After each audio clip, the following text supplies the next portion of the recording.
Et oui, je vais faire comme tous les autres YouTubers qui font des critiques de films, parce que vendredi, le 21 mai, est sorti un nouveau film sur Netflix, le nouveau film de Zack Snyder, Army of Dead. Et je dois avouer que j'ai été plutôt déçu.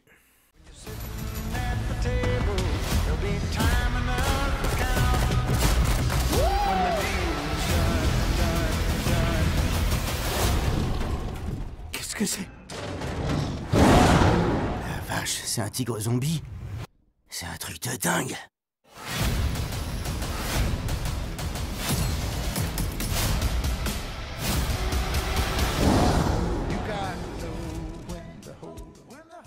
Salut tout le monde, j'espère que vous allez bien. Aujourd'hui, nouvelle petite critique et on va s'attarder au nouveau film de Zack Snyder, Army of the Dead. Fait que ce film-là, ça parle de quoi en gros? En gros, ben il y a eu une épidémie de zombies, mais juste à Las Vegas, la ville, ils ont réussi à mettre la ville en quarantaine, à sauver des vies et tout ça. Puis ben des années plus tard, ben le gouvernement a décidé d'atomiser cette ville-là. Par contre, un homme, on sait pas trop qui, un homme riche, engage des mercenaires qui avaient déjà sauvé à l'époque beaucoup de vies humaines quand que Las Vegas a été envahi par des zombies. Il engage ces individus pour aller chercher 200 millions de dollars puis leur offre 50 millions. Quand même pas si mal, hein, comme deal, hein, quand même. Parce que dans un gros coffre-fort, dans un casino, ben il y a 200 millions de dollars qui dorment là. Fait que autant en profiter avant que la ville soit atomisée. Donc ça, c'est vraiment le pitch de départ. Donc avant toute chose, je tiens à préciser que je suis vraiment un grand fan de Zack Snyder. D'après moi, c'est un de mes réalisateurs préférés. Ben là, c'est sûr qu'il y en a beaucoup d'autres que je préfère avant lui, mais je l'aime beaucoup. Puis je trouve que dans toute sa filmographie, je trouve que c'est son film le plus faible. Puis d'ailleurs, je sais qu'il faudrait peut-être pas, là, mais ce film-là, il est comparable avec son premier film, parce que son premier film, sorti en 2004, Dawn of the Dead. Ce qui est assez drôle, c'est que le titre en français de France, Dawn of the Dead, c'est L'Armée des Morts. Traduction de son nouveau film, Army of the Dead en français. Les traductions des titres, des fois, c'est jamais génial. Non. Donc oui, c'est facile de comparer ces deux films-là parce que c'est le même réalisateur puis parce que c'est les mêmes thématiques en gros, ou plutôt le même genre, parce que c'est des zombies, mais des zombies complètement différents, dans un univers différent, puis avec des thématiques différentes. Dawn of the Dead, c'est un remake du film George Romero, Dawn of the Dead ou Zombie en français. Ben oui, toi, ils ont changé le titre en version française avec l'original puis le remake. Complètement logique. Ben, avec Dawn of the Dead, on est vraiment au début de l'épidémie, c'est partout dans le monde, on est avec des survivants du monde, des civils en fait, du monde peu entraîné, il y a plus de tension, plus horrifique, même j'ai envie de dire dans ce film-là, alors que dans Army of Dead, ça se déroule dans une ville, Las Vegas donc, puis on est avec des personnages surentraînés, puis l'épidémie a eu lieu depuis des années, même si elle a été contrôlée.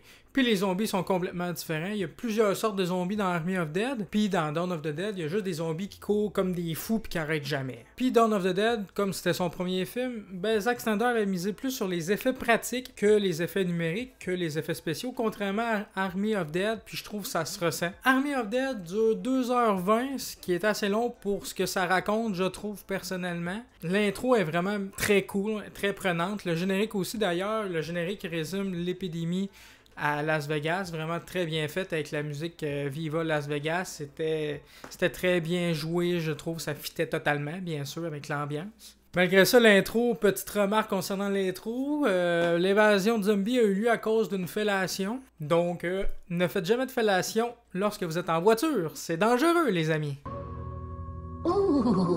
Puis ben le film raconte pas grand chose. En fait, c'est très cheesy, c'est très bourrin, mais il n'y a pas de l'action non-stop non plus. Il est pas très gore non plus. Comparé à Dawn of the Dead, là, il est vraiment pas gore. C'est pas en soi un défaut, même si dans un film de zombies, on veut en voir, mais il n'y en a pas de temps dans ce film-là. Il y a la patte de Snyder, bien évidemment. Il y a souvent des plans avec le soleil à la caméra, l'orange, le flou aussi. Là, par exemple, le flou, il est vraiment immense. Peut-être un peu trop présent. On l'avait dans Justice League, la Snyder Cut, surtout à la fin.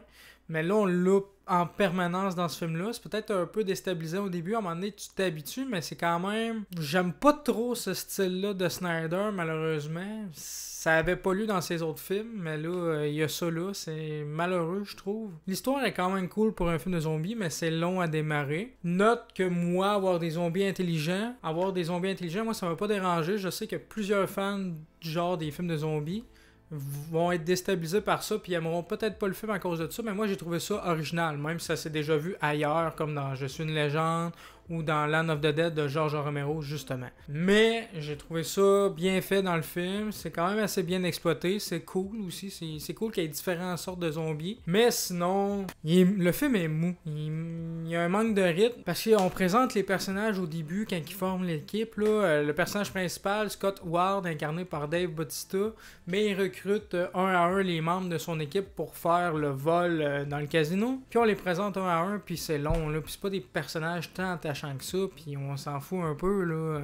On sait qu'au moins la moitié vont crever, fait puis il n'y a pas vraiment de développement de personnage, on s'attache vraiment à aucun d'eux autres, contrairement encore une fois à son premier film Dawn of the Dead, puisque là on pouvait s'attacher aux personnages parce que c'était monsieur et madame tout le monde, contrairement à ce film-là, ben là qui sont vraiment hot au gun puis au combat, quasiment tous et chacun, sauf un ou deux personnages, mettons, dans le lot. Puis la fille du personnage principal, Kate, je pense, son nom, est totalement insupportable, des mauvaises décisions, toujours des mauvaises décisions. Puis à un moment donné dans le film, il y a un compte à rebours, ce qui fait que les personnages sont plus pressés. Je vais pas dire pourquoi parce que c'est un spoiler. Mais ça apporte rien au film. Puis ça fait juste en sorte que le personnage de Kate apprend une mauvaise décision encore une fois. Puis ben, c'est pas logique qu'elle fasse ça avec le timing qu'ils ont, mettons. Vu que c'est une situation urgente, c'est vraiment pas logique qu'elle fasse ça. Puis ben, son père, justement, il dit au début du film que si tu t'éloignes, si tu fais... ou si tu fais quoi que ce soit qui serait pas correct,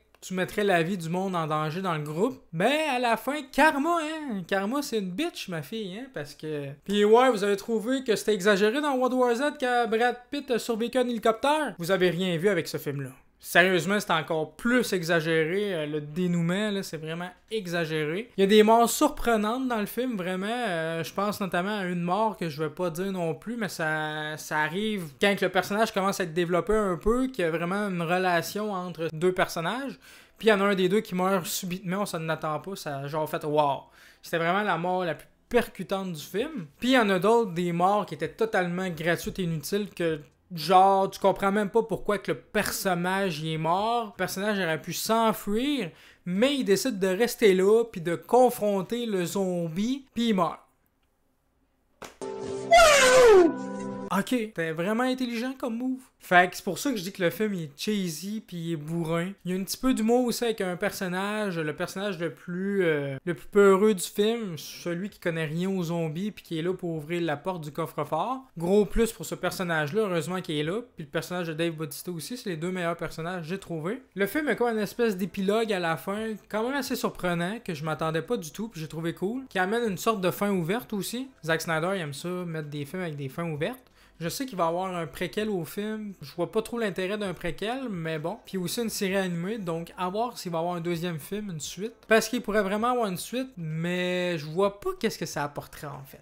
Vraiment pas mon Snyder préféré, puis si vous voulez voir un film de zombies de Zack Snyder, je vous conseille plus Dawn of the Dead que Army of Dead. Juste l'introduction de Dawn of the Dead est vraiment malade là, quand l'épidémie commence, puis le personnage principal s'en rend compte. Là. Mais il y a quand même des bonnes choses dans Army of Dead. Là. Il y a quelques scènes d'action cool. Le tigre zombie, il est malade, ça, on n'a jamais vu ça avant dans un autre film de zombies. Le style des zombies alpha, les zombies plus classiques mélangés ensemble, c'est cool, ça apporte un plus à l'univers. Mais sinon, c'est vraiment, mais vraiment classique. Là. L'histoire, c'est du déjà vu, c'est prévisible. À la fin, tu vois les trucs venir avec l'hélico, là, je vais pas en dire plus, mais tu le vois venir ce qui va se passer. Là. Puis c'est vraiment exagéré, là, vraiment. Puis il y a des morts de personnages que tu te fous un peu aussi, alors qu'on a essayé de faire des backgrounds à chacun, comme je l'ai dit au début quand ils recrutent les personnages. Je pense que j'aurais plus apprécié le film s'il avait fait 20-30 minutes de moins. Je trouve qu'il y a vraiment eu des longueurs au début, puis à un moment quand il arrive à l'endroit où le coffre-fort, c'est comme un peu long. Aussi, par contre, je note qu'il y a un truc qui est très bien fait dans le film. Le personnage du pilote de l'hélicoptère, je me souviens plus de son nom,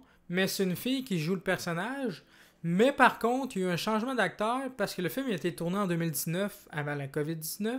Mais c'était un autre acteur qui joue ce personnage-là, c'était Chris D'Elia, je pense.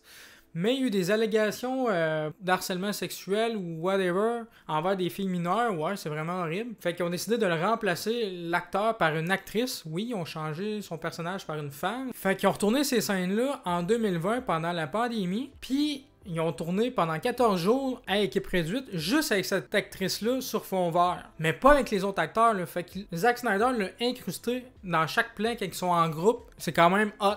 Quand tu sais ça, c'est quand même hot. C'est pour ça qu'elle était un peu floue, peut-être, des fois, ou que bien souvent, c'est chant contre chant quand elle a des dialogues avec d'autres personnages, puis tu vois juste son personnage.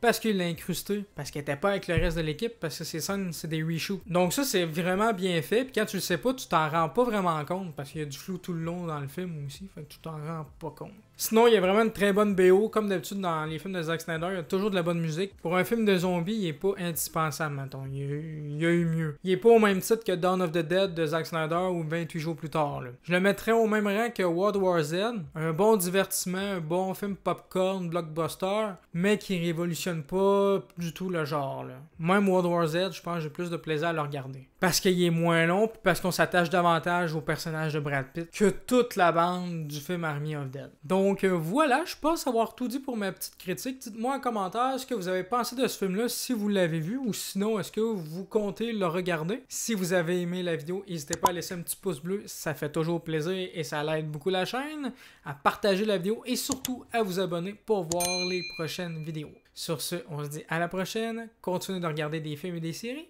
Ciao!